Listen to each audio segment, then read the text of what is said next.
This show is for informational purposes only. In view of the complex nature of health and disease, it is only recommended that you change your current treatments or healthcare practice with the direct assistance of a health professional. You can contact Dr. Dale if you desire to achieve true health. Call his office at 931-591-2010.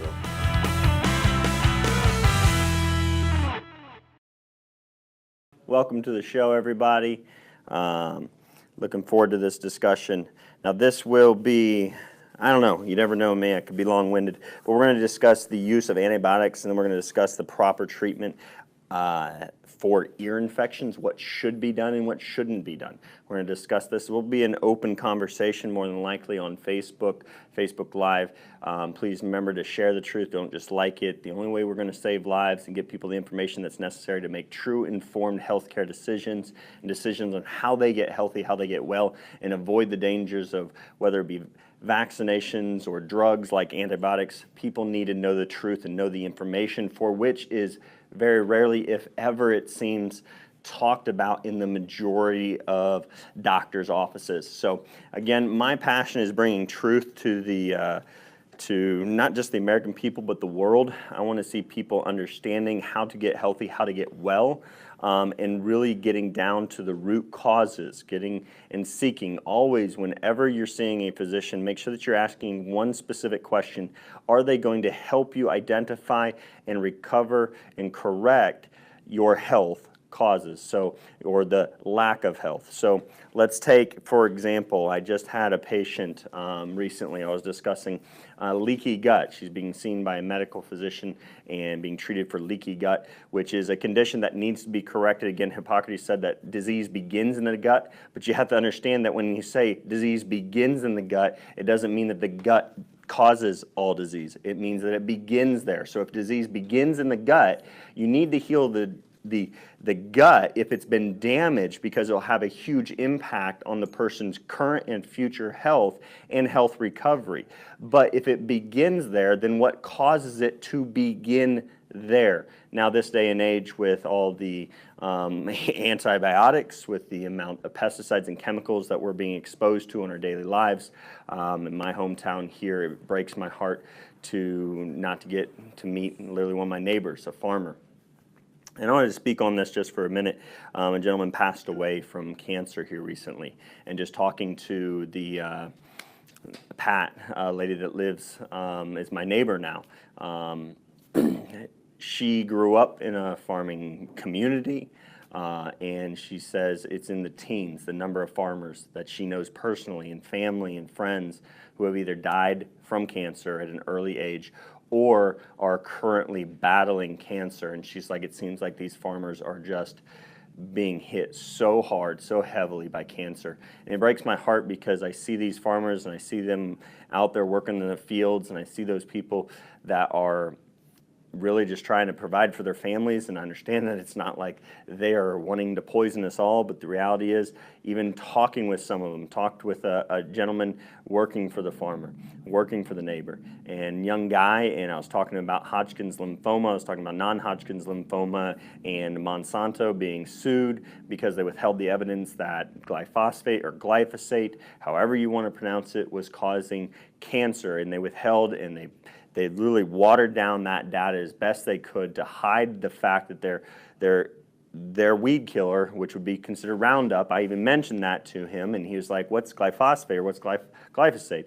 And I'm like, "Well, it's a weed killer." And he goes, "You mean like Roundup?" And I'm like, "Yes."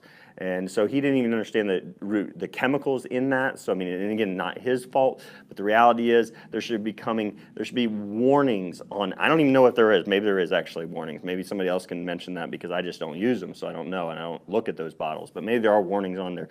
But I know that they're not large enough warnings, because this individual, this farmer, didn't know that. This young farmer didn't know that the chemicals he was using and gets on him and sprays all the time was actually known to cause serious cancer, and seeing his employer actually recently die, and then in discussion learning that his grandfather and family member dealing with cancer. So just wanting to reach out and help people. That's why I bring you this type of information, because if you weren't told, I would hope and pray that you desire to be told and shown the truth when it comes to something that you're doing on a daily basis that could be harming your health or a health of a family member or a child.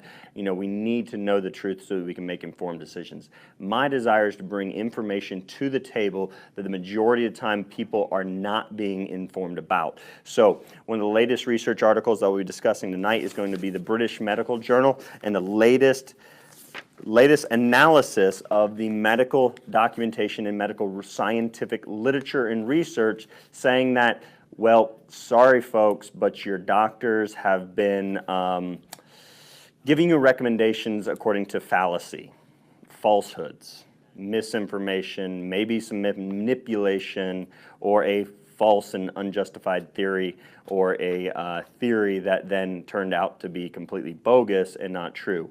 So I asked the question here in the office this afternoon before going live here right now. I asked the question, and let me get some feedback here on Facebook. What we're going to do is we're going to pick between some of these.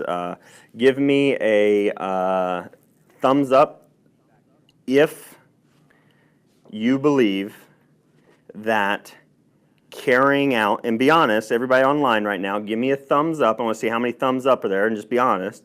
How many thumbs up? Don't give me thumbs up yet. I've seen somebody give me a thumbs up. You went way too soon. I haven't asked the question yet, so don't, whoever that was. Anyways, but here's the deal. So give me a thumbs up if you believe that. How should you take a round of antibiotics? If you were actually going to take, and I know that there's some natural medicine individuals, how should you take a round of antibiotics? Should you take it all the way through the course, or should you stop as soon as you feel better? What have you been? Give me a thumbs up if you've, one, been instructed by your medical physician, if you see a medical physician, to take the round of antibiotics for the entire course. Take all the antibiotics prescribed, all the drugs you get, take the full bottle, carry it out the entire course, or were you instructed and thought you should only take it until you feel better and then you should quit and get rid of the rest of it? So I'm seeing some thumbs up. So a lot of people have been informed to say, okay, take the antibiotic round for the full course of it, right? Take all the drug, all those pills in that bottle. That's what we're led to believe, and that's what we've been led to believe. Even the World Health Organization, according to the British Medical Journal here, and the United States CDC, organizations are still advocating take it now as prescribed, but before, a few years ago, they were saying take the full course, and they're watering down the truth still because they're not being fully truthful in the way of saying, you know what, when you feel better, you should stop taking the antibiotic. And again, this is medical recommendation. All right, so I'm not personally going to recommend an antibiotic because I know that there are things like Manuka honey, and I know that my immune system, my children's immune system, are powerful and strong enough to overcome the infection. The reality is we need to help people understand that we are going to come in contact with bacterial strains. We're going to go through stressful times in our life where we need to overcome an infection. It's an impossibility this day and age to go through life never being exposed to a pathogenic or disease-causing or sickness-causing virus or bacteria. So we're going to have to mount an immune response. And it is actually a beneficial effect that can come from needing to mount an immune response on a yearly or bi-yearly basis. There are two ends of the spectrum here, some information for you all. You want to see that there are two ends of the spectrum. There are people who are chronically ill, always sick, always with infection, always seeming to need drugs, and it may actually be the drugs that are causing the reoccurrence of more opportunistic pathogens and bacteria. It's because of the antibiotics and the improper approach to regaining their health in the first place that caused them to go into this downward spiral in terms of just sickness or disease. And then there's the other end of the spectrum where there's somebody that doesn't seem to ever get sick. They never seem to catch it. They're like, I never get sick at all, Well, that can be a problem too. The two ends of the spectrum are where you get into risks. See, there are people that come in contact with viruses and never mount an immune response. Give you an example here, something that will be easy for everybody to explain. This is one of the potentials for a greater understanding is this. We need this greater understanding of health. Now, if I'm sitting at a table, round table with a bunch of people, and we're all eating the same amount of, hopefully it's wild caught salmon, but let's say during the processing or cooking of that salmon, it got covered in, let's say, E. coli. Now, there are some people that are going to ingest that and then they're going to have diarrhea and vomiting. Now, is that the right thing or the wrong thing? Give me a thumbs up if it's the right thing, and give me a mad face it would be the wrong thing if they had diarrhea and vomiting after eating a bad piece of fish improperly cooked that was contaminated. Mad face if it's the wrong thing for the body to vomit and have diarrhea. Thumbs up, it's a good thing. Okay, we're getting a lot of thumbs up. Why? Because that is exactly what we want to do. We want to expel that so that we don't have that bacterial infection going into our body and then having to deal with it at a blood level. We want it to get out of there, get rid of it really quickly. So symptoms are a good thing the majority of times. Symptoms can be a very, very good thing. The only time that I say a fever is something to fear is when that fever is not controlled by the body. It's coming from maybe a head trauma or a chemical exposure. But a fever itself is actually one of the signs of a strong and proper immune response, even up to what the medical literature says is 105.8, folks. I know, I guarantee you there are some people even watching right now that are holy cow, who would ever let their child's fever get up that high? Could we risk brain damage? I'm going to do another one. I've got the false fear of fever already done. I did a video literally, I don't know, Anthony, probably a year and a half or 2 years ago. All right, so it's on the website. You can go there if you want to learn more, and I do detail out that medical documentation on when's a fever actually need to be treated. And the reality is, when a child has a fever, their body's mounting the immune response, and if we give them antipyretics or fever reducer medications, or we even give them a cool bath, we are still fighting against what the body is using. The body is creating energy and is creating the temperature rise. It is actually creating that fever, and if we embrace and assist that fever, we assist the body in fighting and doing what it's necessary to do to recover from an infection. But if we fight against, whether it be cooling the body down with whether it be cold rags and towels, you need to stay hydrated. That's probably the most important factor in a infectious disease, is staying properly hydrated and keeping adequate. You should have plenty of storage because you should be doing the right nutrition prior to. And that's why we saw the biggest decline in literally infectious illnesses came way down prior to vaccines or antibiotics because of sanitation, clean water, and elimination of malnutrition. Elimination of malnutrition is what saved millions of lives, all right? So that's important. So you need to do that. But fighting the fever is going to literally cause the body to have to use more energy to continue to try and raise that fever, to suppress the viral or bacterial replication and stimulate the production of more white blood cells. There is a therapy used in alternative medicine or alternative healthcare practices called hyperthermia. Hyperthermia is basically where you heat the core temperature up to around 105, folks. One of the strongest immune responses occur at around 105. So the body begins to produce more white blood cells, and the body producing a higher immune response can actually go in and fight off cancer. So it's called hyperthermia. And what's amazing to me, helping to fight off and cleanse the body, Native Americans would do things in sweat houses. They literally would sweat it out in the summer, these mud huts, tents, and sweat it out. They would literally heat their bodies up as a cleansing ritual. And what's ironic is, if Native Americans, back in the days, literally running around in nature, I guarantee they were being exposed and being bitten by a ton of ticks. So let's take this in terms of Lyme, and then we'll go into antibiotic and research again. But I want you guys to learn, and hopefully you are. Give me a thumbs up if you're learning some things from what I'm ranting and raving about. So, Lyme's disease. One of the therapies for Lyme's disease is now hyperthermia, increasing the core body temperature to stimulate the immune system so that nature can overcome the infection. So go back to, what if a person never gets sick?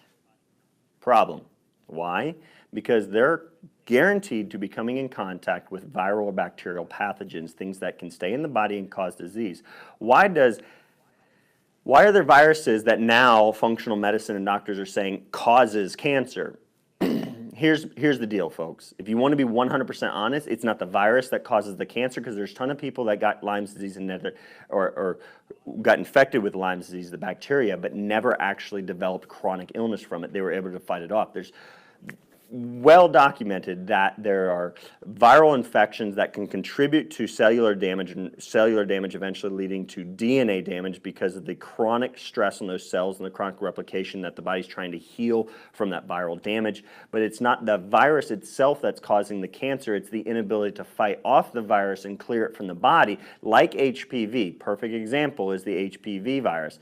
HPV itself does not cause cancer, folks, because the majority of women, even those high-risk strains, can be cleared from a healthy individual. So a proper function of the nervous system, proper amount of nutrition, adequate stress level, or not being exposed to tons of stress, the things that negatively impact the body's ability to regulate and run its immune system are needed to fight off those viral infections. So if somebody can't fight off that viral infection, it will persist, and through the persistence of that viral infection, it will cause cellular damage over and over, persistently, chronically. Eventually, if you keep causing damage, okay, a study, I don't know it, but I'd have to look it up, but it's on cancer. We'll be going into cancer big time in October, and I will cover this document. But they talk about how persistent cellular damage, so whatever is causing trauma, whatever is causing cellular damage, can be a contributing factor to cancer, but that alone, it's the ability to recover from that, heal from that properly, and it's an expression of healing, actually, that is cancer. I cut myself. When I cut myself, actually cells in that region of my body will be triggered to stop cellular death, apoptosis, and they'll actually trigger for cellular replication, rapid cellular replication. So in essence, genetic expression and the expression of these cells in that area where I just cut myself or hurt myself or burnt myself are now quote-unquote cancer cells. They're expressing themselves very, very similar to cancer cells. They're doing the right thing to heal, because now that I traumatized that area of my body and I killed cells or harmed cells, the body's got to heal from that trauma, it's got to heal from that damage. It knows better than to have more cells continue to die as usual. It wants more replication to heal and rebuild that connective tissue and that skin covering to protect me. So it's doing the right thing. It's the prolonged exposure to chronic traumas that eventually lead, whether it be radiation, chemotherapy does it, toxic exposures, viral pathogens. But again, why do the viruses persist is because the immune system is not functioning adequately enough. If that makes sense, please give me a thumbs up, so that hopefully I've explained that in enough detail that we need to look to how do we assist. So the primary article that I will discuss here is the antibiotic course has had its day. The antibiotic course has had its day, British Medical Journal 2017, all right? I want to give this information to you all. I didn't have the opportunity and time. I've been reading a couple studies today, and also had to take care of my fall garden. So we got tons of lima beans, black beans, all kinds of stuff. We got our Brussels sprouts, our kale, our cabbage. I've even got my hemp growing in there for juicing in my garden. So yep, got all that stuff. Got my superfoods, my nutrition, so I had to protect it from the deer, so I was putting up fencing today in the morning. So yeah, so I didn't have a ton of time to prepare for this, so I may be reading some of the highlighted segments that I do. So again, what I always do, and I'll show you here on the computer screen, is I'll go through and you can see there. Can they see that fairly well? And then I'll step to the side. But you can see that I always go through the peer-reviewed medical literature studies that I quote from, cite, those things. Obviously, this one had a ton of good stuff to understand, and I wanted the population to understand about it. So, reading from antibiotic resistance is a global urgent threat to human health. Now, penicillin did bring about the ability for us to save lives in a critical situation. There are limitations of matter at times where in this world, limitation of matter means the body can resist enough stress, and eventually you pass that limit. All right, so let's say somebody's in a significant trauma. The reality is, when we look at it, you could say there's a necessity in cancer patients because of chemotherapy, or transplant patients. In those circumstances and situations, you may say that antibiotics are life-saving, and yes, granted, using them in that way at that time, yes, they are. I know that there are some people thinking like I do, and they're saying, you know what, but chemotherapy really is not the best way to treat cancer, and there's other cures and natural remedies. There's ways to heal and recover and improve the immune system and heal the body, so you wouldn't need the chemotherapy, so then you wouldn't need the antibiotic. And there's use of things like turkey tail mushrooms that boost the immune system and bring the immune system back after chemotherapy exposure, after the chemotherapy just completely destroyed the immune response. And that destruction of the immune response, the immune system, by chemotherapy, then quote unquote, so it's a drug necessitating another drug.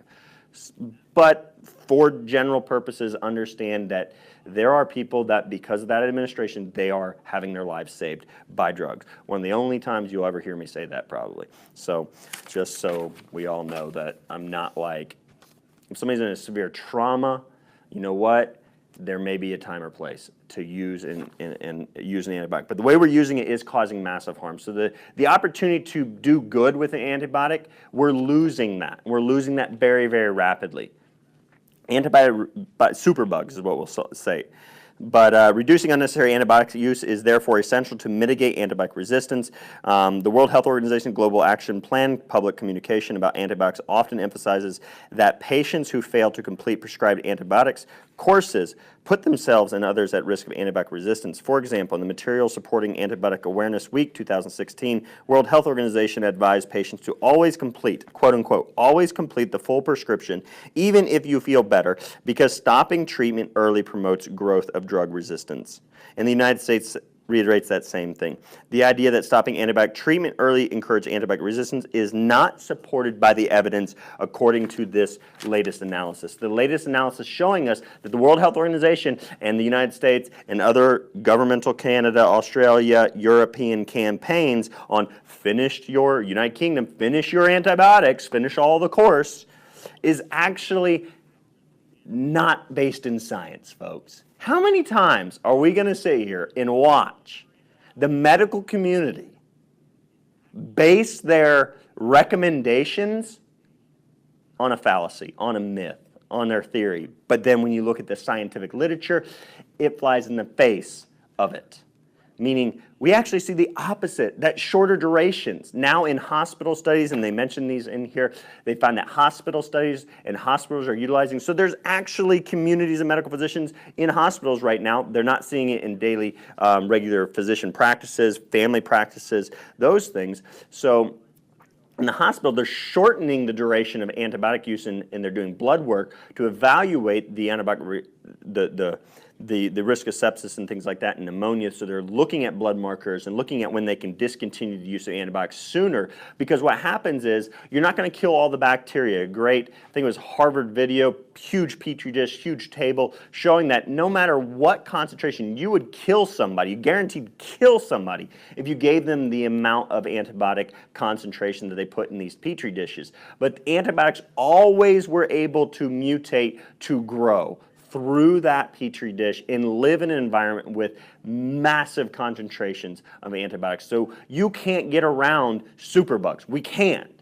So the longer we're exposed to antibiotics, the greater risk we are of killing everything else in the environment except for those superbugs. And superbugs say, hey, look, there's nothing competing for energy right here or food. We go berserk, and then those opportunistic superbugs then cause around, they're saying now, according to one of the studies I have here, whoops, it was actually on here. So one of these studies come from JAM, I believe. So this one right here, Journal of American Medical Association, I like to give the dates on this. This was 2016. So if you look here, antibiotic-resistant infections affect 2 million people. So 2 million people are affected and infected, affected and infected, and are associated, and that's not in the wording, but I'm just putting that in terms. Infections affect 2 million people and are associated with 23,000 deaths annually in the United States. So 23,000 annual deaths occur because of antibiotic-resistant bacteria. What are we going to do about that? All right, folks, let's put this in perspective. If you know me, you know I don't like vaccines. I'm trying to say it nicely today. I'm trying to be really, really nice, okay? I don't like vaccines. I just don't. I wouldn't let him touch my child with a 10-foot pole that had just touched a vaccine. That's all I got to say. So here's the deal. So measles, before there was a vaccine available, had already declined by 98%. The measles death rate had gone down by 98%. Complications due to measles was affecting, they said, tens of thousands, up to, they estimated, around 40,000 a year. Still back there before a vaccine was available, and there was around 432 on average deaths. There's actually less than that. There's like 380 like the year prior to the vaccine being available. So get this, if that's the average per year deaths due to measles, which the mainstream media and the medical establishment, you can call them big pharma, you can call them medical media mafia, whatever you want to call them. The reality is this. Answer me this, folks. And I'm talking to the mainstream medical media mafia right now. Answer me this. You've got antibiotic-resistant bacteria that's being driven by the use of antibiotics in our food supply, like in chickens and cows, to make them gain weight. And we got an obesity epidemic in America right now. So part of the obesity epidemic is being caused by the use of antibiotics in our food and antibiotics on our children, okay, and our population. So there's no way around it, folks. You can be metabolically disrupted and cause obesity and weight gain, uncontrollable weight gain, if you take an antibiotic, and that's a side effect of those drugs. So obesity epidemic is contributing. So, but let's just go back to these numbers right here. The Journal of American Medical Association stated that 2 million people are affected by antibiotic-resistant bacteria, superbugs. That's driven by the overuse and overprescription of antibiotics. 23,000 people are dying because of that. Now let's put a few more numbers in here so that everybody can understand this. We take that into account, and then let's understand that the number one cause of acute liver damage, liver failure, is caused by antibiotics, in which there's an unknown number of people that are dying, in the thousands probably, from acute liver failure due to drugs, and the number one drug to cause that is antibiotics, excluding studies on NSAIDs, non-steroidal anti-inflammatory drugs that cause a lot of liver damage and liver failure, which is one of the highest risks of liver and kidney failure, is during a fever when we give anti-inflammatory NSAIDs or Tylenol, ibuprofen, those types of things. When we give these things, we actually tax the liver and kidneys, especially if a child is dehydrated. Then you increase the likelihood of concentration of those drugs causing damage to the liver, and that's one of the biggest causes of liver damage. So again, problems here, folks, problems. But so you got hundreds there, if not thousands. And then you have antibiotics such as erythromycin and amoxicillin. Erythromycin and amoxicillin are actually causing anywhere, one of the studies I had said 85 per million doses. 85 deaths occurred per million doses of erythromycin. Then you had amoxicillin. Amoxicillin was around 32 deaths from heart complications, cardiac failure, due to that antibiotic. The number one prescribed antibiotic was Pfizer's antibiotic, which was amoxicillin, which is ironic because one of the things I wanted to talk about, don't have on here, but is how Pfizer actually lies and lies and lies and lies about the safety of their drugs, but yet when they found out that their drug was one of the deadliest antibiotics used and was the number one most prescribed antibiotic in the world, killing around, just from heart problems, so cardiac problems. So causing cardiac problems, 85 per million doses. And the United States doses, how many do they prescribe in America for antibiotics? It's 262 million per year, according to, again, JAMA, Journal of American Medical Association here. 262 million outpatient antibiotic prescriptions were dispensed in 2011, and it's kind of leveled off, still staying around the same number they're expecting. So take that into consideration, do all the math on that. If we played it on the low number and all those antibiotics were one of the safest drug, only killing about 32, then you're looking at around 8,000 people per year dying from cardiac problems caused by antibiotics. 8,000. Then you take the 85 high number, that's around 20-some thousand. I think it was 22,270, so 22,270 if we were on the high number. So it's going to be in between there. But we're causing tens of thousands of people to die from cardiac problems from antibiotics. Now, somebody was going to argue, watching this video, I guarantee it in the future on YouTube and everything, I'll get somebody, well, antibiotics are saving lives. There's more, that's just collateral damage. Sorry about those people, but they're saving lives elsewhere. Well, here's the deal. We need to figure out how to save all lives and end unnecessary deaths. So work with me here, folks. So get this. The CDC states that at least 1/3 of antibiotic prescriptions are unnecessary, and I beg to differ. It's the majority, probably more than 90% are unnecessary, because if we were working on people's health, looking at their nutritional deficiencies, looking at the health of their spine and nervous system, because I've got a little boy in here again with sinus problems, and now he's clearing up and he's breathing normally again. Phenomenal. Praise the Lord. I got a little girl, Bailey, I've said this, one of my favorite testimonies, this little girl constantly on antibiotics, constantly sick. Had another mom in here with this little boy as well. So Bailey's never had a drug since getting under my care, getting her spine corrected, but chronically ill, chronically on antibiotics, had distended stomach because of bloating and problems because it destroyed her intestinal lining and gut. I guarantee it from the use of those antibiotics. I get this little boy that had allergies and problems, eye infections, all these things, literally doing so much better. He does have a cold and flu every once in a while, but the reality is this boy is healthier, no more allergies after getting his spine corrected. So his immune system is functioning properly. If we were doing those things, the vast majority of the uses of antibiotics would be unnecessary. Again, I've got to help and coach patients through times when they do have to fight an infection off. We get them adjusted because we know it boosts the immune system.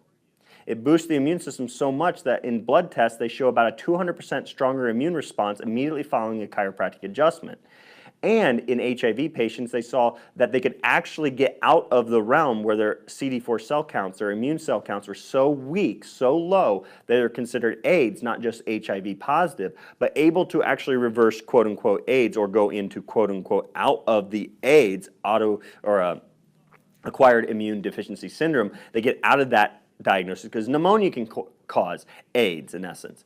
Because a lot of people think AIDS is this viral only, it's acquired immune deficiency syndrome, which then you could say chemotherapy causes acquired immune deficiency syndrome. Anything that causes immune deficiency syndrome and you acquire it from something is AIDS. All right, HIV can cause it, so that's the virus. But they actually saw CD4 cell counts going up by 48% in a clinical trial with patients getting adjusted. So phenomenal. We know that it boosts the immune system. So we're adjusting one of my patients, this lovely lady, mom, she's getting adjusted. She's having to fight it off, but it's so sad because, looking at this information, I was able to support her in understanding that she needs to push back against her family's wishes to just go get an antibiotic.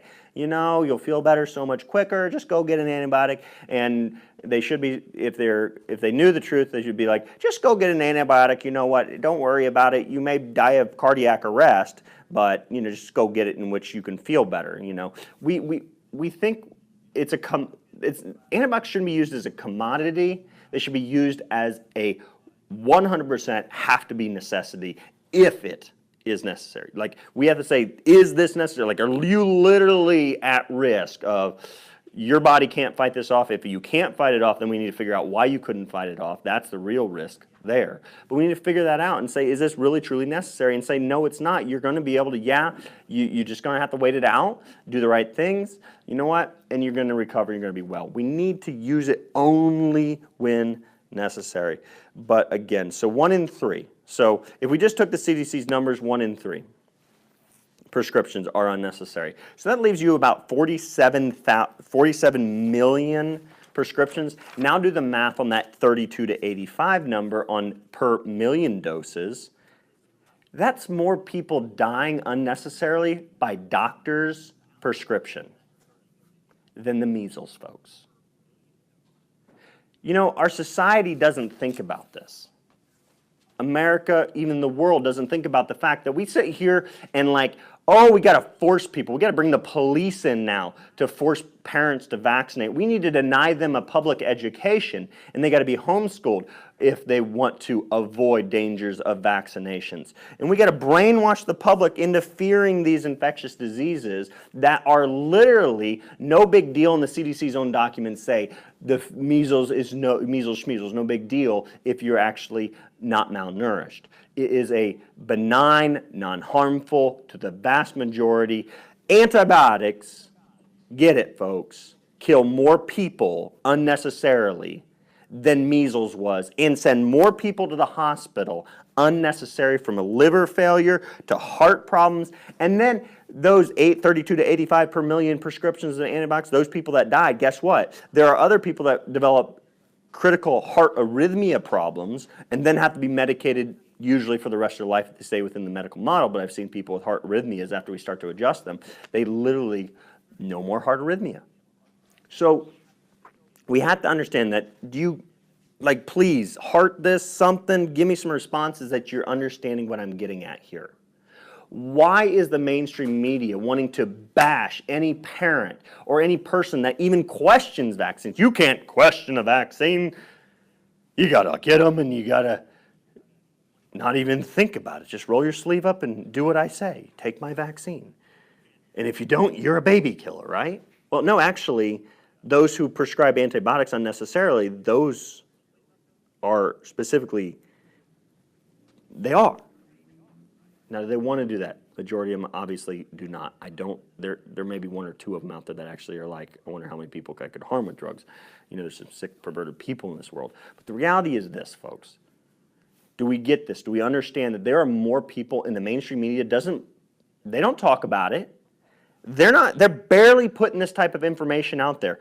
I want to see the mainstream medical system come out and talk about this, because get this.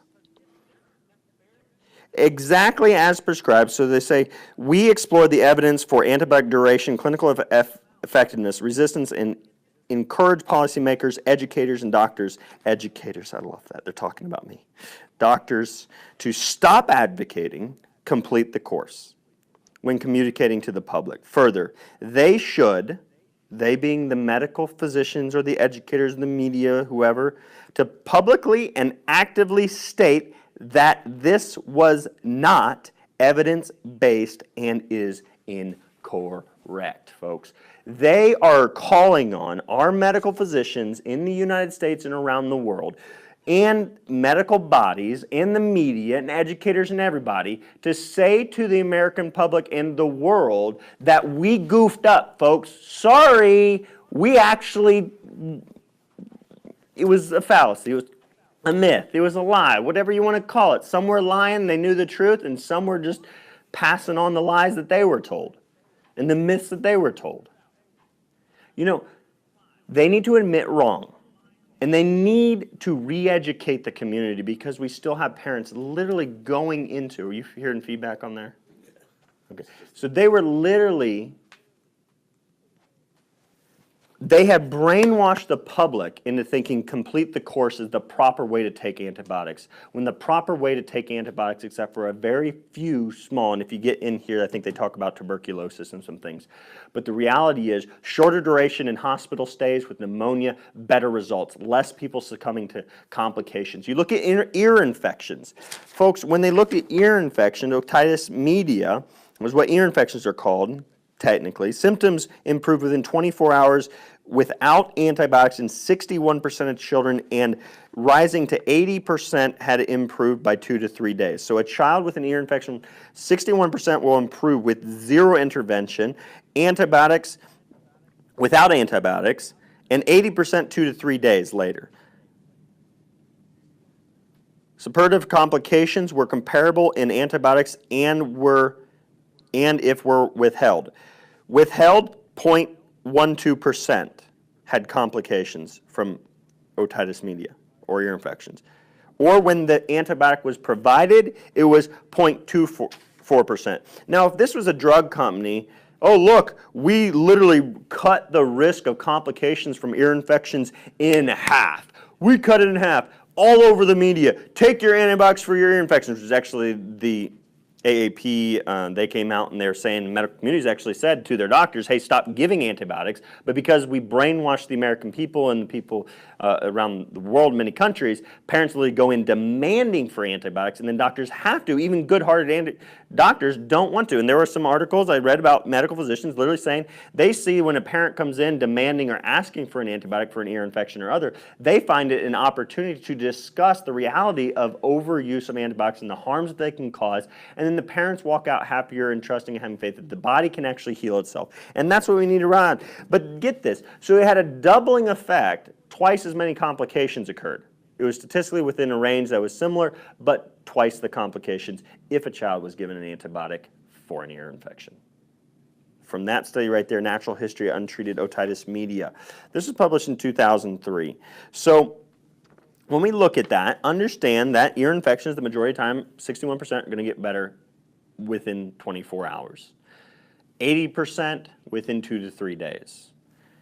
Now, I want to take the opportunity and then we'll go back to this. And we got to understand we've got to get this type of information. That's why I want to see the mainstream media, everybody talking about this subject, because there are literally unnecessary deaths occurring because of overprescription, unnecessary prescription. So these are unnecessary deaths occurring because of antibiotics and because of the prescription pad. So let's talk real quickly about what causes ear infections. So I love seeing everybody on here, Lou, Cookie, my dad's on. I always say, Dad, Daddy-o. You know, I'm a Back to the Future fan. I don't know. There goes that squirrel again. So anyways, what causes ear infections? Well, you could say that bacteria causes ear infections. Yes. You could say that viruses, the majority of ear infections are viral, not bacterial, and bacteria are just along for the ride. In fact, I have in front of me one of the studies right here, 7-valent pneumococcal conjugate vaccine, nasopharyngeal microbiota in healthy children. In this study, which was, I actually missed this one, I actually just read this one this week, where they actually used PC Prevnar 7 immunization, resulted in a temporary shift of microbial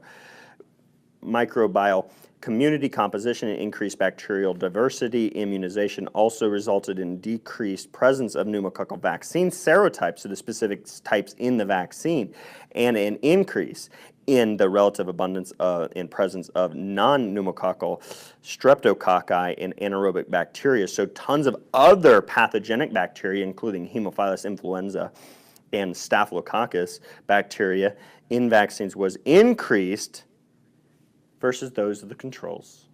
So they had a double-blind, actually, like not double-blind placebo, but they actually had control group and vaccinated group, and the vaccinated group actually had more pathogenic bacteria spreading throughout their bodies, and they had a strain shift. So a replacement, instead of the 7 strains they vaccinated against, body started immune response against those. Get this, folks, those bacterial strains were in the nasal pharyngeal washes in cultures prior to the vaccine, but the kids weren't sick.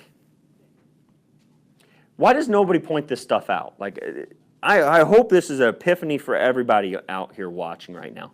Get this is a huge epiphany.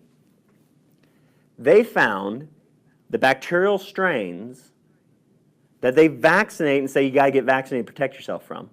They found them in the bodies and nasal passages, colonized. Normal colonization included pathogenic strains that were under control by other good bacterial strains and under control by our body and immune system. So it was under control. The child wasn't getting sick from it.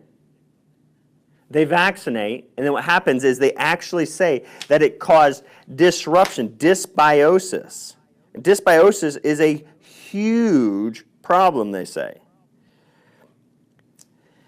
That the vaccines and the disruption of the microbiota could result in a problem in the balanced bacterial ecosystem that benefits health. So the result of a balanced ecosystem, bacterial strains within the body, actually benefits our health, and that can include what we call pathogenic strains, but these strains are not pathogenic, they are under control and part of the normal microbiota of our body. They're in the human body already, not causing disease because they're under control, but after we vaccinate, the body goes to the immune system and attacks those pathogenic, those strains that are in the vaccine. They kill those off, but then we have dysbiosis, which is a disruption in the normal microbiota of our body, microflora of our body, and through that process, we get an increase in other pathogenic infectious disease colonies, other bacteria, other viruses. And actually specifically an increase in from that vaccine that oftentimes will say, oh, those bacteria cause ear infections. Well, they're found in an ear infection. They don't actually cause it. It's the inability to control the bacterial colonization and growth that allows for the ear infection to occur. Remember that. And then I'll explain how we get rid of that cause. All right, that vaccine actually increases the colonization of more specific or other bacterial strains that are more prevalent in causing otitis media, so that vaccine actually increases otitis media. So the unvaccinated are healthier. But folks, we need to embrace our bacterial colonies. We need to understand that assisting in the right microflora, the use of antibiotics can kill off the good and quote unquote some of the bad, but then gives way for massive disruption and colonization of superbugs and the bad. So let's talk about how we should effectively reduce our children's risk of ear infections. So I see children with recurrent ear infections. I had one of my first testimonials, I don't even know if it's still online or not. We'll have to post that with this, Anthony. My first video testimony in chiropractic school. So I get this young lady, she's a swimmer, she's a lifeguard, but she literally would go through 2 or 3 ear infections every swimming season. Every season. And she lived in Florida. She's like literally, even with plugs and stuff, I still get ear infections all the time. Swimmer's ear, all right? I start adjusting her. She gets through the next 2 seasons with 0 ear infections, folks. 0. You know why? It's because upper cervical misalignment, specifically I see typically the C2, will be rotated. What will happen in any upper cervical rotation, any type of misalignment, even tension on the spinal cord, loss of curvature of the neck, those things will cause immobility. If you have immobility of the cervical spine, here's one mechanism by which a chiropractic adjustment will correct the underlying causes of effusion or buildup of fluid in the inner ear and also increasing the risk of an infection is by the process of our lymph node drainage. If our lymph nodes don't drain, which mechanical spinal movement of our body is necessary for lymph node drainage. We don't have a pump in our lymph system. Our lymph system drains bacteria, immune cells, fluid, those things from areas and regions of our body like our ears or our legs. Everybody understands what lymphadenopathy, so enlargements of the lymph nodes in like hospitals because patients are laying there not moving and they have huge swelling and edema and fluid retention because the lymph nodes won't work if they don't move. So it's necessary to get those patients moving to move and stimulate their lymph node drainage. So if the cervical spine doesn't move properly, then it suppresses or reduces the ability for the lymph nodes to drain fluid off the ears as well as remove bacteria and used white blood cells and those things. So then you're going to get more prone to having an ear infection or effusion. So the way to correct that is restore the proper mechanical movement of the cervical spine, being very specific with your adjustments, and you do away with the cause of that effusion and buildup of fluid, which then place the child susceptible of an ear infection. Also, we have to understand that the nervous system has to be able to communicate properly between an area and region of the body. They have done animal studies where they cut nerves or deaden nerves with chemicals, and they see that after deadening nerve roots, we see a suppression or reduction in the ability for the body to fight off infection in that region, just a region.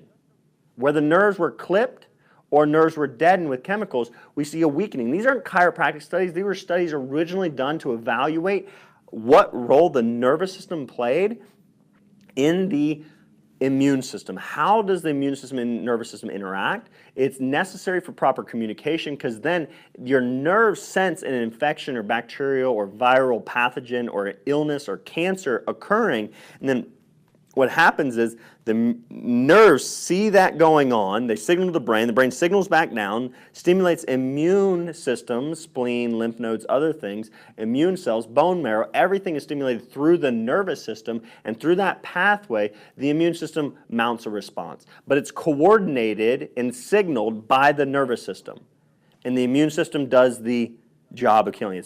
It's like central command in the military is your central nervous system. They're communicating, they're coordinating. Our special forces, our military, our armed forces, they're out there going in and busting down doors and killing that bad bacteria, bad virus. So that's necessary. So you can see that if there is upper cervical misalignments, what will happen is you have an interference to the nervous system's ability to communicate back and forth. Thus, you're either going to have a reduction in the ability for the immune system to mount a response because of improper signaling. So restore, take pressure, attention, or remove interference to the nervous system, then you enable the body to actually signal the proper immune response. Another thing, such as, again, I talked about this young girl, Bailey. Bailey's situation was, again, a very significant reduction in the range of motion and movement of her almost entire spine. And I see this in chronically ill children, chronically ill patients. Again, this girl was literally in and out of doctor's office with pneumonia and things every single year, and multiple rounds of antibiotics their entire childhood up until like 2 years of age. We start getting her adjusted. Immune system builds up. Body's able to fight it off. No more drugs for now almost 3 years, I believe. So 2 years, always sick. 3 years now, well, not 3 years quite yet. So 1, 2, 3. How long have I known them? Anyways, you get what I'm saying. It's like, so I've known them for, let's say, 2 at least, because, yeah, we've got Bailey's birthday coming up. So, known them a little over 2 years. Get this, folks. She's healthy, she's well because of the proper nervous system response to the body. See, improper mechanical movement in the entire spine, especially, what that will do is that will increase stress hormones and stress responses and long-term stress responses, and it releases the cortisol and glucocorticoids from the adrenals. What will happen then is with the chronic release of stress hormones, which cortisol is actually necessary to downregulate and keep somebody out of an autoimmune type condition, but you see major hormonal and endocrine disruption in autoimmunity. But in situations like this, why does somebody get into a situation where they have a higher likelihood of becoming infected with a secondary infection after they've already gotten better? They feel better. Hey, I'm feeling better now. I'm finally over the infection. Then, bam, I get hit with another one. I'm like, I just got over this last one. Why am I infected with this now? You see people all the time happen. But it's very common because of a specific pathway in the body's endocrine regulation of the proper immune response. When we're fighting an immune system or an infection. We're fighting the infection. Our bodies are mounting inflammations using cytokines, these immune cells. They're all fighting that infection off. They're killing it off with inflammation and cytokines. And then with the antioxidants we have, we can control the amount of discomfort and pain. That's why things like elderberry and blueberry tea and antioxidant-rich fruits and vegetables are phenomenal for regulating that. I love elderberry tea for my children when they have to fight something off. But the reality is they overcome it no problem. So what happens there, if the spine doesn't move, it's going to release a stress response. And that chronic stress response releases, again, the cortisol. And the cortisol, in a natural, normal response of an infection, is going to downregulate the inflammatory response, bringing the body back into homeostasis, kind of downregulating the immune response after the infection attack has already occurred and is being killed off. So it brings us back into normal. But what happens if we're constantly releasing those stress hormones, then we're chronically suppressing the immune response, and then we're chronically getting sick again and again and again. So we have to control that stress response if we're going to be actually looking at helping. Hey, Anthony, come here and check this, because I got like this pin or something on the phone that doesn't allow me to see very many questions. So I'm going to get into some questions and things like that here in a minute. Hopefully you all understand that I want what I see for my children for all children. I want a child that is so healthy, so well. My baby girl, Magnolia, my little boy, my little buddy, Bubba. His name's not really Bubba, but people are probably like, man, this guy's a hillbilly. Named boy Bubba.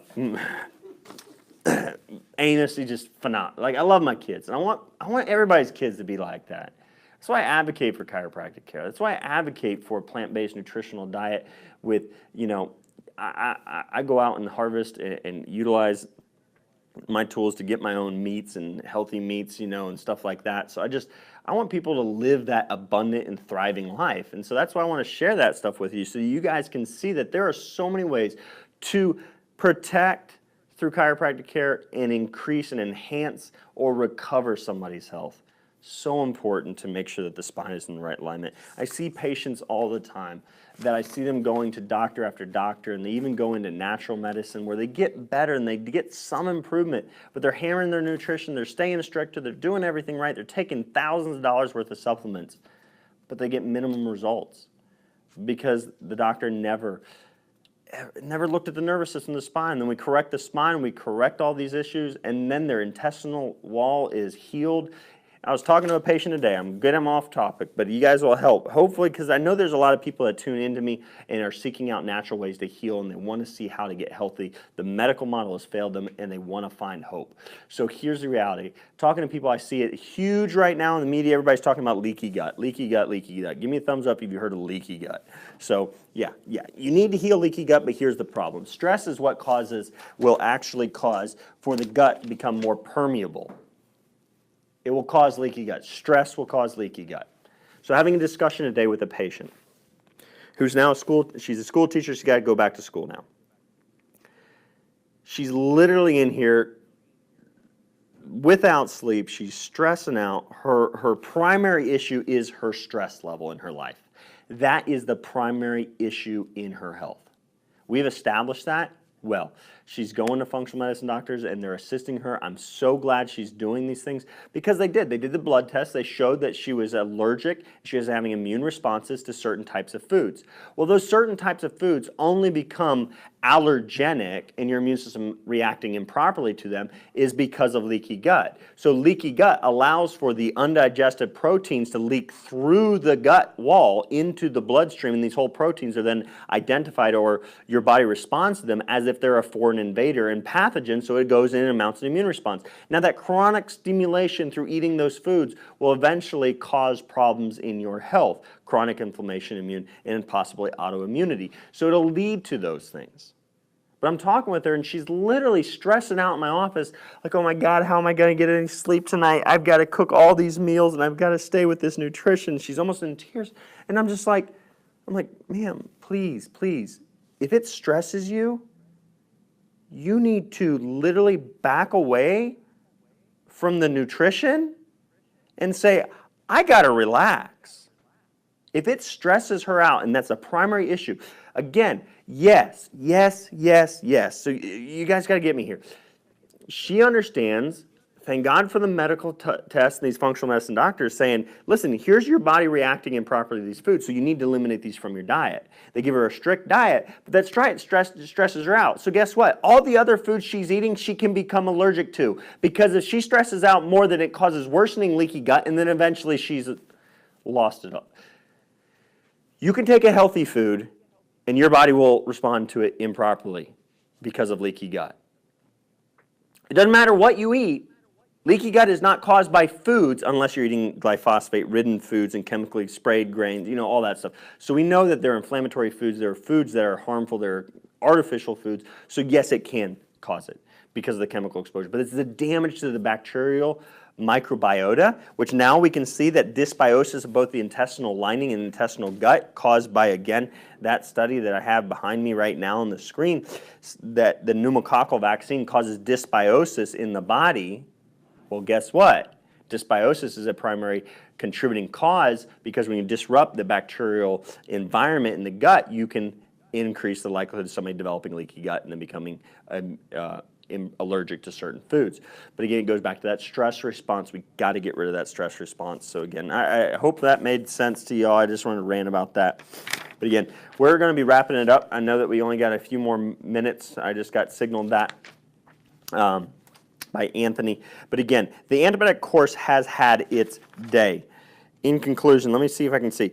What should we advise patients? The complete the course quote message has persisted despite not being supported by evidence and previous arguments that it should be replaced. One reason is it may be a resilient, is that, meaning it won't go away, is simple and unambiguous, and the behavior it advocates is clear, defined, and easy to carry out. So they say it's easy to carry out by just doctors saying, hey, everybody, just complete the course. Just complete all your drugs. Take all your drugs. Be a good little patient, take all your drugs. That's harmful, specifically, especially with antibiotics. Because the evidence doesn't show that you reduce bacterial changes and enhance the production of superbugs. They said, oh, you got to complete all your antibiotics because it could lead to superbugs if you don't complete it and kill them all off. No, actually, the longer you take antibiotics, the more superbugs are produced in your body, folks. That's what that document says. That's what the analysis of the research says, that the use and longer use of antibiotics lead to more superbugs. So it's exact opposite of what they've been claiming, according to the evidence and research. And it's time the medical physicians and medical community expose themselves as being wrong, because that's what it's going to take for them to finally say, hey, we were wrong about that. Only take them until you feel better. Once you feel better, okay, quit. If you're going to take an antibiotic, they should be saying, how do we get these people? Let's refer them to Dr. Brown so that he actually adjusts them, gets them on a plant-based diet, removes sugar from their diet because that can feed bacteria, and then gets them on immune-enhancing herbs like turkey tail mushroom, elderberry, reishi mushroom. I love those mushrooms. They're like some of my favorite mushrooms. But you guys got that. You know, if you use like Manuka honey. Sometimes you can use things like melaleuca or tea tree oil, oregano oil if it gets severe. I mean, there's garlic is phenomenal, astragalus, you know, echinacea, all these things, immune enhancing, because you're going to have, if you enhance the immune system, what that does is it improves the microbiota and environment within your body because your body better controls the bad bacteria and bad viruses. And then you can live a healthier and longer life. That's what we need to get at. But they say it's easy to carry out just telling them that falsehood or fallacy that complete the course. How hard is it for the medical community saying, hey, we were wrong, don't complete the course, but as soon as you feel well, stop taking the drug? How hard is that? I just said it in less than like 5 seconds. How hard is it for medical physicians? They literally say it's easy for people to just say complete the course. So a problem with actually telling patients the truth is that it's going to be really hard. It's easier to tell them a lie, I guess. There's evidence that in many situations, stopping antibiotics sooner is a safe and effective way to reduce antibiotic overuse. Daily review of the continued need for antibiotics is a cornerstone of antibiotic stewardship in hospitals, but in primary care, that would be doctor's visits, where 85% of antibiotic prescriptions are written, no such ongoing assessment has been attempted. There are reasons to be optimistic that the public will accept that completing the course to prevent resistance is wrong if the medical profession openly acknowledges that this is so, rather than simply substituting subtle alternatives such as exactly as prescribed. Completing the course goes against one of the most fundamental and widespread medication beliefs people have, which is that we should take as little medication as necessary. Now they say that in here, that it's like a widespread medication belief of people have is that we should take as little medications as possible.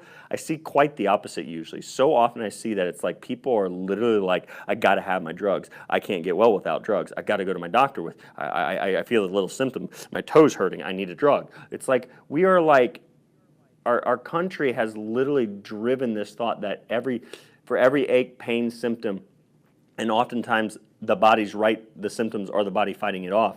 Okay, somebody eats a bad piece of fish and then takes Pepto-Bismol so that they stop having diarrhea and throwing up. Yeah, brilliant. You know, but that's what we've been brainwashed into thinking. So much of society has thought that we have to block symptoms, and that is causing harm. I don't see that people are thinking that less drugs. I'm seeing it change right now. I'm seeing a lot more people see that the medications are not they're the highway to suffering and more illness because they're not correcting the underlying causes. So I'm going to get to some questions here real quick. I wanted to note what I thought was a phenomenal quote in this Natural History, Untreated or No Treatment for Otitis Media, Ear Infections. And again, all those other immune-enhancing effects, those things, elderberry, the immune-enhancing mushrooms, echinacea, golden seal, you know, these enhancing herbs are great to give our children in the right amounts, and that's what we need to be learning and studying and giving information out there to people so that they can take care of. Patient heal thyself or parent heal thy child, you know, is what we should be saying, you know, in teaching people to be able to do so that we can eliminate the need for these antibiotics and the overuse of antibiotics. But in this study, they said Hippocrates noted first that natural forces are the healers of disease. Galen later cautioned physicians to serve as nature's assistant. This thesis offers an inventory of nature's, so what they do in this study, in this assessment, is they provide an inventory of nature's accomplishments in resolving ear infections. Nature does it better than anything else, with less complications and better results for the long-term health of our children. So, thank you all for tuning in. Thank you for sticking with me. Let's get to some of the questions and comments. It's me. I love the fact that, historic physicians said, be nature's assistant. And I'm like, I'm buddies with Galen. Like, I hope he was a Christian and going to heaven, because I can't wait to go to heaven and sit next to Galen and be like, dude, you had it right on there. Nature's assistant. I started the Wild Doc because that's what I wanted to be. I wanted to teach people literally how to go out in the wild, in the wilderness, learn the herbs and vitamins right now. If you need to, understand, be looking for those big clusters of purple berries, the elderberry, know how to identify it properly. Don't go out there just nimbly, all like hopping all over tree to tree, eating all the berries that you find. Know which ones are which, I eated the purple berries. Tastes like burning. Ow. Ralph Wiggum on Simpsons back in the day. Oh. I eated the purple berries. Tastes like burning. Ow, oh. Okay, but I love that. Nature heals. We need to be nature's assistant. Sadly, so much in life and health right now, in medicine right now, it seems that doctors don't try to assist. We literally try to say, hey, that fever, which is nature's actually way in which your body's healing. Hey, don't take that. Don't take that drug. Or don't let the fever. Oh my God, you gotta fear the fever. Fear the fever. I don't know, we should make a song like that. It should be like a cover song for one of my videos, like fear the fever. I have no tune at all. Anyways, but we should literally. They said we're not going to assist nature. We're actually going to try and counteract nature's process by which you heal. Yeah, brilliant. You should have listened to Galen. Liz, thanks for tuning in. If you're still online, hi. I know I read this already, but hope to meet you one day in person, Wild Doc. Thanks, Liz. I hope we do meet in time too. I have so many people reaching out to me and thanking me for the information they've been provided online. Been trying to get caught up on all our Facebook messages and things like that. You can go to the Wild Doc. You can get these links to these research articles, those things, whether it be the antibiotics, the natural history, otitis media, ear infections, JAMA, all these things. So Wild Doc, underneath the videos, once we have them posted on there within the next week or so, you'll see the links to these research studies right underneath. You can also submit questions through the Wild Doc. Anthony, we need to start getting that direct explanation of how to submit questions. You can submit questions, and what I do is I compile questions and I try to focus those and answer those in,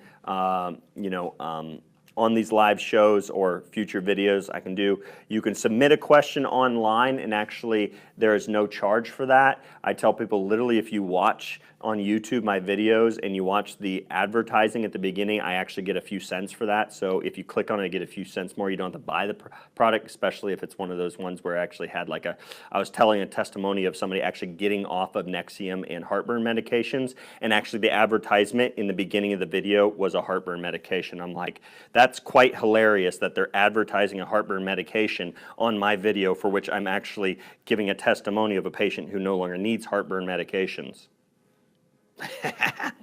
But if you watch it, I get a few cents. That's how you can support the Wild Doc. Anyways, but you go on there. But you can submit a question, no charge there. Again, I don't know when I'll get to that, so it's not a timely. You can also request consultations or a visit to the office. So, Surprise, Arizona. Thank you for what you do. I appreciate that, Leslie. Cookies, cleanse, and glyphosate everywhere. Awesome. Stephanie, tuning in. If you're online still, appreciate you. That was an accident. Wendy, dumb. Garbage. Sasha, not at all. Not all the way. I take natural antibiotics, mega dose vitamin C, depends what I have going on. I'll do lots of garlic, spirulina, colloidal silver. Colloidal silver is one I forgot to mention. Yes, that's another one that we have on hand in our home. Liz, I'm recommended to finish all of it, but I don't. Good job, Liz. You actually were doing the right thing when you were being told the wrong thing, that we shouldn't complete antibiotic doses. Madeline, be sure to take Natrin probiotics 2 hours after antibiotics. Yes. And so if you have taken antibiotics, you need to heal and replenish the good bacterial. I highly recommend, yes, probiotics. You need to get a good probiotic out there, but the reality is you can take a probiotic supplement and sometimes you supercharge the system and get it replenished as quick as possible, but you need to eat fermented foods. One of the best way is fermented foods. So we need to really be gardening ourselves, getting in that soil, working the dirt, working the soil. The soil-based probiotics is what we are so deficient. We're so deficient in America in soil-based probiotics. So you need to get out and you need to literally be eating the plants and vegetables and fruits. You need to be plucking the fruit and eating it right there after it rained and the wind and the probiotics in nature. We get exposed to those soil-based probiotics. From soil we came, to soil we return, and good healthy soil has a similar microbiota makeup that we do. So be replenishing that, healing the gut so you don't continue. Antibiotics are another risk and cause of a leaky gut. So avoid antibiotics like the plague. Yes, upping the probiotics while on antibiotics. Sarah Liz, haven't had the antibiotics for 4 years. I took control of my health. Awesome. Rachel encourages detoxification. Appreciate all of you guys tuning in. Liz, again, I get sick, but never did I get sock lick. I did when my ex-doc gave me a flu shot. So you got sick when you got the flu shot, almost killed me, and almost made me miscarry my son. Liz, I'm so glad that it sounds like your son is okay, and I hope he is. Thank God that vaccine didn't, man.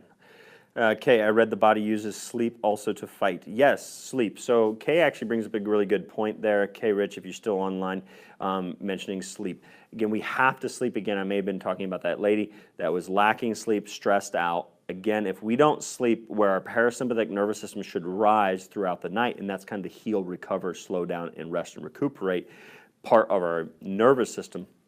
So if we don't sleep, we're not going to fully recover, we're not healing properly. And people with like sleep apnea, people with migraine headaches also are a sign of autonomic dysfunction in the nervous system, so got to get adjusted and correct the underlying cause. Insomnia, taking sleeping pills don't actually reset and downregulate the sympathetic system and improve the parasympathetic system, so you still don't go into that normal restful deep sleep, REM sleep, recovery sleep. So just because you did fall asleep and get knocked out by a drug, still increased odds of having severe and chronic health problems in the future because the nervous system is still not functioning just because you took a drug. So Cookie tuning in, that was your body getting rid of it, isn't it? Yes. So I always let my son's fever ride it out. Good. I'm going to look for questions real quick. I appreciate all the comments. Don't have time to read them all. Amen. HPV mentioned when I was mentioning that the body has to fight off the infection. It's a lack of it. Stephanie Parsons, you can't kill all the good and bad cells. Why jump right into chemotherapy? Why use poison? When you can use food and herbs as medicine, we have to start thinking when we eat, am I supporting my immune system? Absolutely. Stephanie has great points there when I was mentioning the use of chemicals, poisons to treat cancer. We need to look at how do we enhance health, how do we assist nature, how do we remove interference to nature, and that's the way we're going to heal. So I'm going to switch to the end here real quick, and I'll try and get back to any questions. Liz, again, my spelling, when I don't check spelled correct, don't worry about it. So I appreciate you all tuning in. Dr. Dale has helped me understand so many things. Cookie tuning in. I appreciate you, giving me praise. I appreciate it. And that way I don't have to toot my own horn all the time. Someone asked me about hypotonia. I'm probably pronouncing this wrong. Hypotonia. Hypotonia. Do you know who middle? Hypotonia. So that would be basically hypo would be less, tone. In what? So tone, hypo, typically when you have a hyper or hypo, that's a dysfunctional issue, so you need to look at what's causing the tonal response, and that's going to be back to the nervous system. But I like to kind of always look them. Hypotonia, commonly known as floppy baby syndrome, is a state in low muscle tone, the amount of tension. Yes. Now I know exactly. You don't see many cases of this, but yes, absolutely. We would be able to help, I do believe, with hypotonia.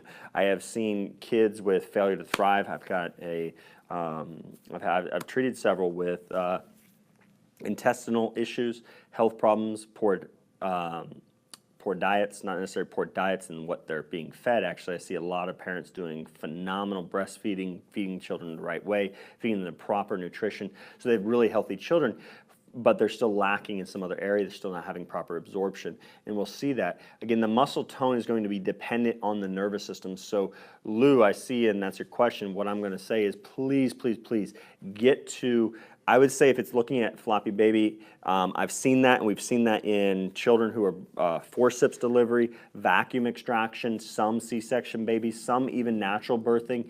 We do see misalignments that occur in the upper cervical spine. Because it's systemic, probably full body, floppy baby, hypotone in the muscle tone is not adequate enough, then you're going to want to look at upper cervical typically. So I've seen children with failure to thrive, those types of things, weakness. I saw a baby that literally, they said he would never, I actually think I have, okay, now that I'm thinking about it, Anthony, it's Rachel's testimony. If you can get to Lou, it's Rachel and Aaron from church, that little boy that they took care of for a while. So I had a little boy. He was said to have eye problems, vision problems, was going to be like literally disabled in certain areas with his health and function for the rest of his life.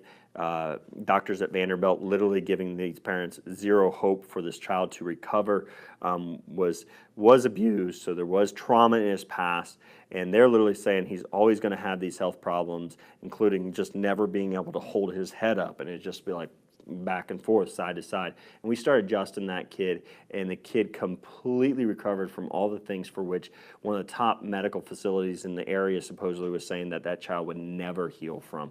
So it's a test one. We have that one on video. So Lou, if that helps you in understanding, that is probably one of your best opportunities is going to see a upper cervical specific, very neurologically based chiropractor checking that upper cervical spine. If you live in the area, please give me the opportunity to try and help that child, please, because I do believe that I could. So, oh wow. So Lou, we're gonna have a little discussion. I appreciate everybody else on here. Lou, I think still, he's 17. Holy cow. So he's been dealing with this for a very long time, inside and out. Inside, yes. Mike has been failure to thrive all his life. It's Down syndrome and autism. Wow. Thank you so much.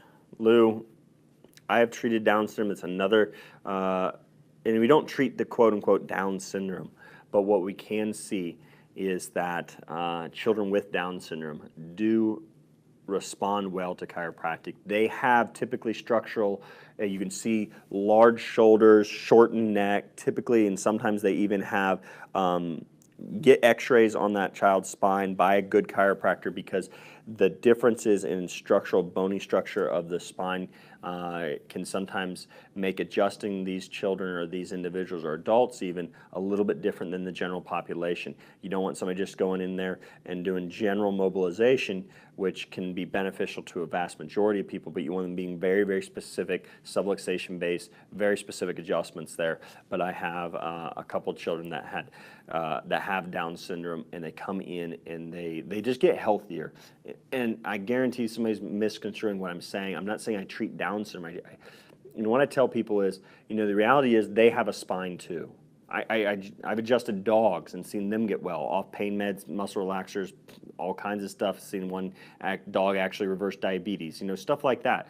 So, if you have a child with Down syndrome, do you want a healthy child with Down syndrome, or do you want an unhealthy child with Down syndrome? And is a child with Down syndrome going to do better with pressure off their nerves than on their nerves? So if you can take any type of pressure and stress off the nervous system by correction of the spine, you're going to enhance the health of anyone. Doesn't matter whether they have cancer, diabetes, or Down syndrome. Doesn't matter what condition they have, diagnosis. If there is pressure on the nervous system, their body is functioning suboptimally.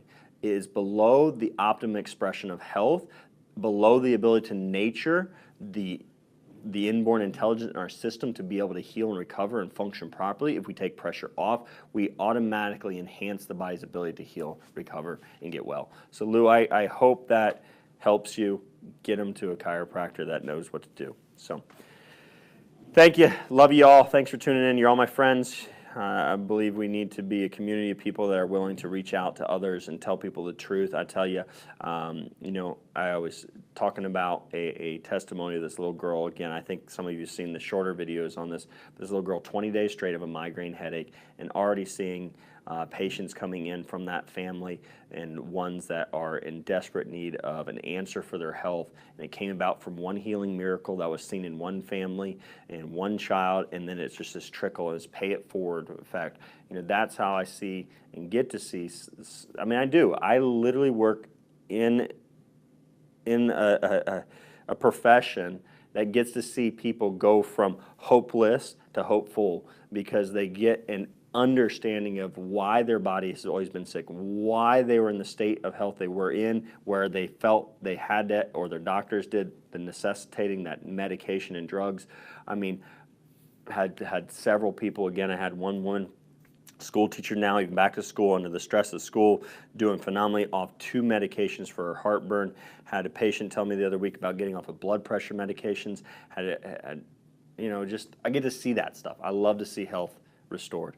So restoration is what you all want. So come see me or find a good chiro in your area. Find somebody to help you. And again, I'm the Wild Doc, and I appreciate the opportunity to pour into your lives. Take care. Bye-bye now. Hey everybody, I'm the Wild Doc, and if you enjoyed this video, make sure that you hop on over to thewilddoc.com. Subscribe there for our newsletter and email campaign. Join in the conversation on Facebook, and let's transform the world by unleashing the power of natural healing.